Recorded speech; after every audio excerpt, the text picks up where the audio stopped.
bring anything fun, Ikie? An electric toothbrush. This is Monica. She goes with me everywhere.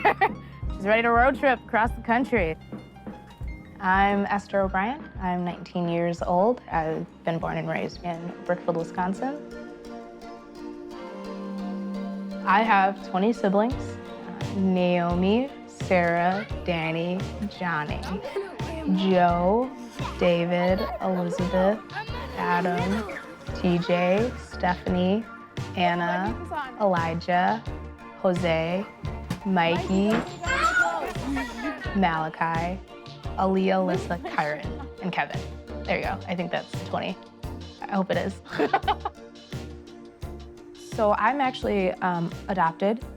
My biological parents, they were both drug addicts, drug dealers, alcoholics. And so, you know, with that, from the age of newborn until about 8 years old, I dealt with a lot of just physical abuse and sexual abuse and emotional abuse by both my mom and my biological father, and then various men that would just come in and out of the picture. You know, with that, there comes a lot of trauma. I was with my biological brother, David, who's now adopted with me in this home. From the moment we walked in the house, I definitely felt like I was a part of the family.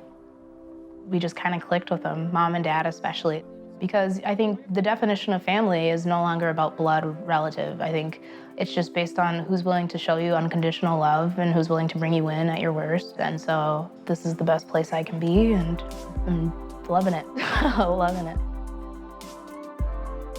But because we had missed so much school at the beginning years of our life, I didn't know how to read at all. That was one of the biggest challenges I had to overcome. So it was a long, crazy ride, but look at it. I mean, I did it. So I graduated. I had the whole ceremony and everything, and it was awesome. It feels great to be done. And so now I'm going to be a freshman in college next year, and every day is kind of a battle, but I'm working through it. And I'm on this trip to kind of, you know, get words of advice as I continue on to a new big chapter of my life. I'm just here to learn and absorb everything.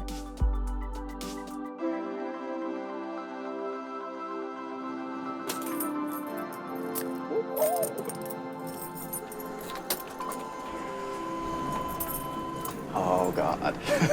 We're on the RV, like, it's just wild. I don't know, like, I'm good with, like, living there. I think it's gonna be, like, a lot of fun. Like, I don't know.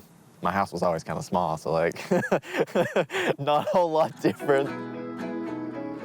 My name's Ikie Brooks. We're actually at my grandma's old house. This is where I grew up, right really in the heart of West Virginia, where all the coal is in the country. My mom and dad were super young when they got pregnant with me. My mom was 16 years old. She quit school. Looking back on it, they weren't ready. They were in an abusive relationship, addicted to prescription pills. And so it was like a slow progression of them becoming like super dependent. My dad, he wasn't around a lot when I was little, and he was always in jail. Mom, she was arrested on my 15th birthday. She had tried to rob a convenience store, and she was out of her mind when she'd done it. That was a rough birthday. I have walked into my house and I've seen someone overdose. When you're dealing with that, there's a constant fear that you might walk in and you might see them dead. Having that fear whenever you're a kid and being the adult, making sure that the stove is turned off, making sure that they don't fall asleep with a cigarette in their hand, or it's like being a parent. You're not raising a kid, you're dealing with an adult that has an addiction problem, and so you don't get any relief. This is all the family and stuff. They try and get like plots like close together, but Dad's the third one. Dad, he ended up passing away from a drug overdose. Yeah.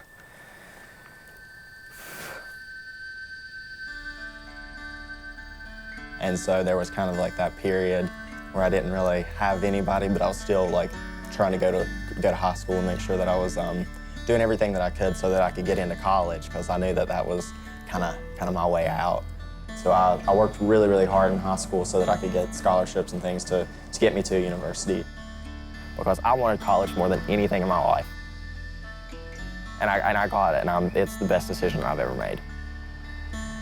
I am so excited to just travel. Like, growing up poor, you don't think that you're going to hop on a bus and just get to go and interview the best of America. That doesn't happen every day. This opportunity means so much to me. Like, I'm not only getting to go across the country, I'm getting the chance to like find myself in the process. I want to be able to take anything, any advice, any words of wisdom, and especially the inspiration that these people give me, and I want to be able to take that back to West Virginia.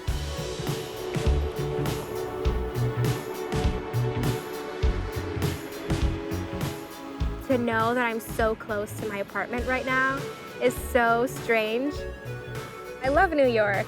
I mean, it's a hate-love relationship, to be honest. My name's Estephanie Cárdenas. I grew up in the Bronx, New York. ¿Primero tú pelas los plátanos? Sí, madre. My mom came from the Dominican Republic when she was about my age. She didn't finish high school.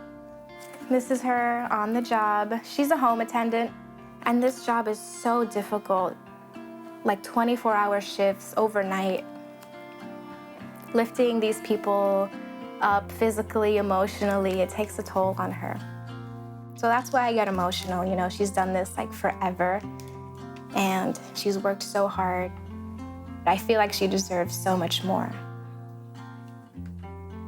It kind of instilled me with, I have to make it up to her.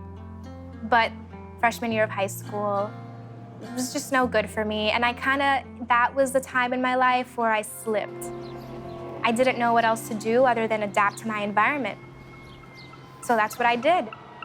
And I started hanging around the same people that I wanted to avoid. And I started doing the things they were doing and talking like them and doing the same drugs. And my mom was scared. Like, I don't know what I know now. I wasn't able to say no. I don't want to hang out with you because this, and that. To me, it was just like, yay, someone let me in, let's go. And I was scared too, so I wanted someone to show me the ropes of, you know, how to like survive in this environment in a way. Yeah, so that's when I finally got an opportunity to express myself, thank God, because of Urban Art Beat, an organization. They get kids out of the streets. When I finally got the chance to get up and perform and express myself, it changed my life. And yeah, I started auditioning for plays, I started helping out in the theater department, and I decided, okay, I'm gonna do this. And I decided to go to PACE.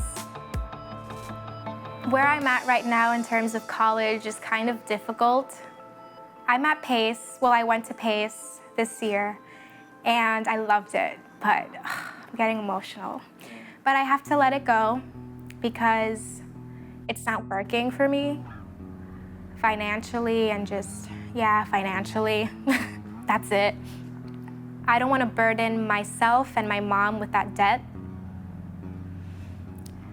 I'm just trying to stay positive.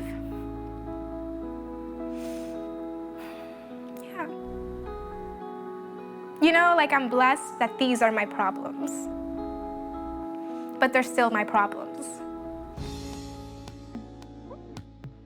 Thank you again for watching, and make sure to subscribe for more from Roadtrip Nation. But don't forget, this is just one part of the larger story. Next up, the team actually hits the road, and Estephanie gets to meet one of her idols, and she has some really powerful advice for her. So make sure to click the link to check that out. Thank you, and we'll see you guys on the next one.